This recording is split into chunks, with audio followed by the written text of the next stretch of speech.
জুমা হলো শেভ করার দিন আর দাওয়াত খাওয়ার দিন। আল্লাহর নবী বলে গেছে জুমা হচ্ছে দুরূদ পাঠের দিন। কিসের দিন? জুমা কিয়ামত হবে, পৃথিবী চূর্ণ বিচূর্ণ হয়ে যাবে জুমার দিনে। জুমার দিন কিয়ামত হবে।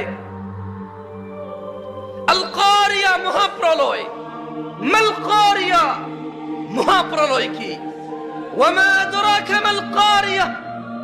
ও মুহাম্মদ ইবনে আব্দুল্লাহ সাল্লাল্লাহু আলাইহি ওয়াসাল্লাম, ও আব্দুল্লাহর পুত্র মুহাম্মদ সাল্লাল্লাহু আলাইহি ওয়াসাল্লাম, আপনি কি জানেন মহাপ্রলয় কি? আপনি কি এটা জানেন? আপনি ইয়াউমা ইয়াকুনুন নাস কাল ফারাশিল মাবসুস, মানুষ সেদিন হবে বিক্ষিপ্ত পতঙ্গের মতো।